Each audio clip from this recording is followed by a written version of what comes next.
Bonjour à vous tous. Aujourd'hui, on va commencer le premier chapitre qui est les bases. On va voir les variables et les types, les opérateurs et les instructions élémentaires. Restez avec nous, allons-y. On commence par les variables et les types. On prend l'exemple d'un coiffeur. On suppose que la coupe coûte 12,50 €. Donc ce prix-là est fixe. Donc c'est ça ce qu'on appelle une constante. C'est une donnée qui ne change pas. Mais on prend par exemple le nombre de clients par jour. Le nombre de clients change à chaque fois. Donc c'est ça ce qu'on appelle une variable. Après qu'on a vu la différence entre une variable et une constante, maintenant on va voir les types.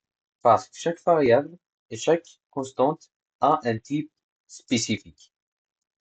D'abord, on commence par le prix, qui est 12,50 €. On remarque que c'est un nombre réel, donc il est de type réel. Le nombre de clients. On a noté X, donc il peut être un ou 2 ou 3. On ne peut pas dire qu'on a 3,5 clients. Donc c'est un nombre entier. Il est de type entier. On va dire la présence du coiffeur. Il peut être présent ou absent, donc vrai ou faux. Il est de type booléen.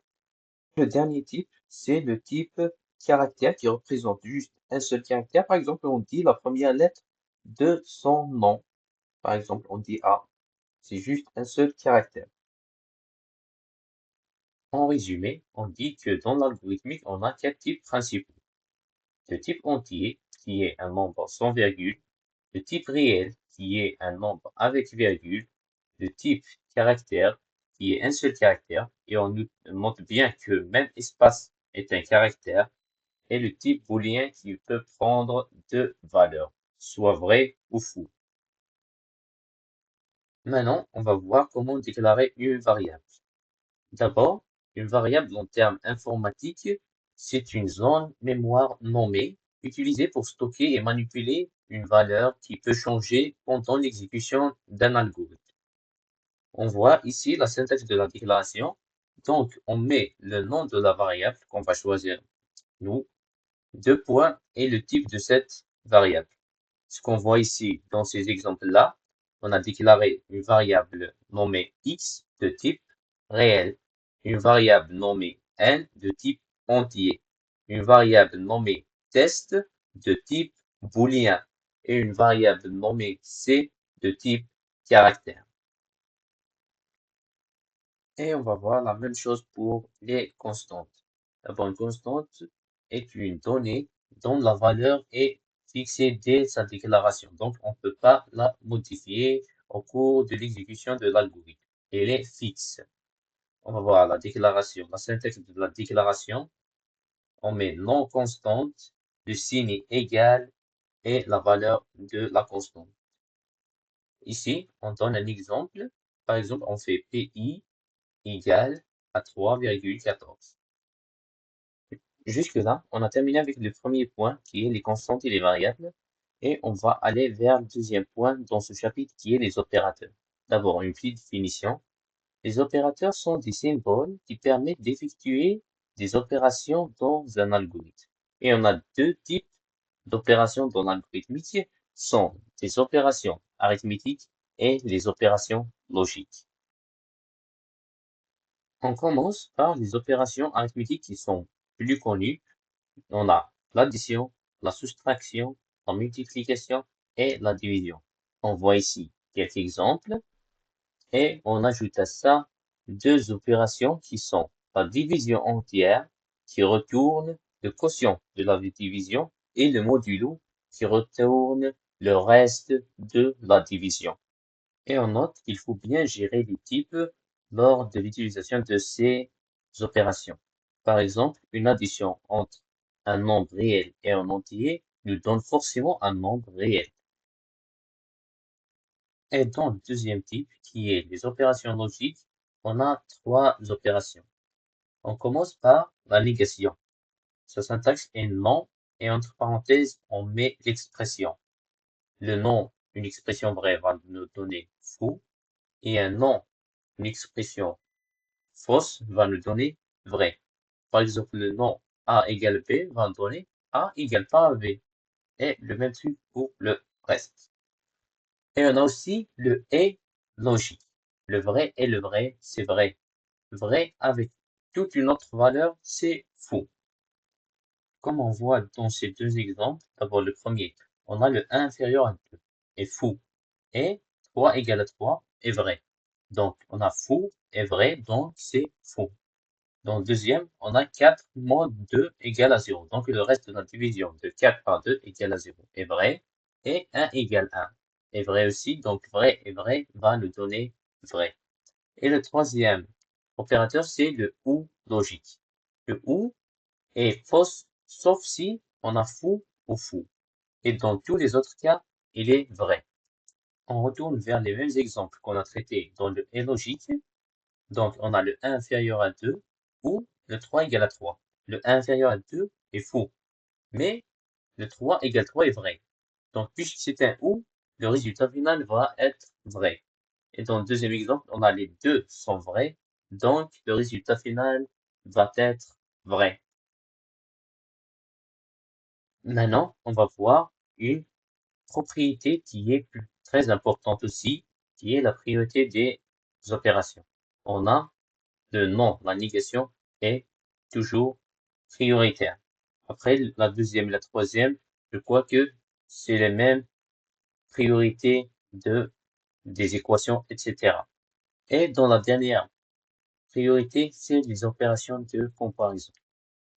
Et on note bien qu'on peut casser la priorité de la multiplication par rapport à l'addition par des parenthèses, comme on a déjà vu en maths, au lycée, etc. Maintenant, on va parler sur les instructions élémentaires, qui sont des instructions indispensables dans chaque algorithme. On commence par l'affectation. L'affectation sert à donner une valeur à une variable. La syntaxe, comme on voit là, c'est une flèche vers la gauche. On voit ici des exemples. On a d'abord le x reçoit 5. Donc, le x prend la valeur de 5. Y reçoit une flèche vers la gauche, x plus 7. On sait que la valeur de x est déjà 5, donc c'est 5 plus 7. Ici, y prend la valeur 12. Et dans le troisième exemple, on voit bien que l'instruction c'est x reçoit le symbole de l'affectation y. Donc x prend la valeur de y, puisque y est déjà 12, donc x prend la valeur 12. La deuxième instruction qu'on va voir, c'est l'instruction d'écriture ou d'affichage. Donc, cette instruction sert à afficher un message sur l'écran.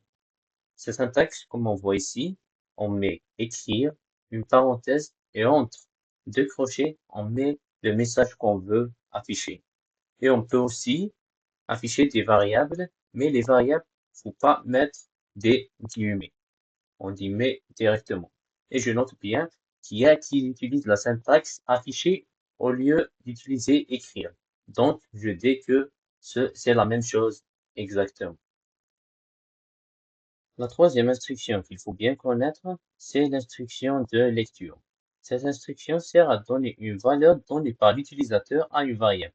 Donc, c'est l'utilisateur qui choisit la valeur de la variable. Sa syntaxe, c'est lire, et entre parenthèses, on met le nom de la variable. Et on peut lire plusieurs variables en même temps, donc on peut lire N1, N2, etc. Et comme on a dit dans l'instruction écrire et afficher, ici il y a ceux qui utilisent l'instruction saisir. Mais c'est exactement la même chose. Maintenant, le dernier point qu'on va voir dans ce chapitre, c'est la structure générale d'un algorithme. Chaque algorithme commence avec le mot-clé algorithme suivi du nom de l'algorithme. Et après, le mot-clé constante, et on met la déclaration des constantes. Après, on déclare les variables. Après, on a un début et un fin. Entre début et fin, on met toutes les instructions de cet algorithme d'affectation, de lecture, d'écriture et d'autres instructions qu'on va voir dans les prochains chapitres. Et ici, on a un exemple d'un algorithme qui calcule la surface d'un cercle. Donc, on commence toujours avec le mot-clé algorithme, suivi du nom de l'algorithme. Ici, c'est calcul surface. Après, On a une constante PI qui est égale à 3,14. On a utilisé deux variables ici, le rayon et la surface, qui sont de type réel. On met le début, on affiche un message pour l'utilisateur qui demande de saisir le rayon de ce cercle. On lit le rayon, on calcule la surface qui est PI fois le rayon carré et on écrit le résultat. La surface du cercle est une virgule et la surface et on met la fin de l'algorithme. Jusque-là, on est arrivé à la fin de la séance d'aujourd'hui. Je vous propose ces trois exercices. Essayez de les faire. On va faire la solution ensemble dans les prochaines vidéos. Donnez votre avis sur ce cours dans les commentaires. Merci d'avoir regardé jusque-là. Notre rendez-vous est dans la prochaine séance.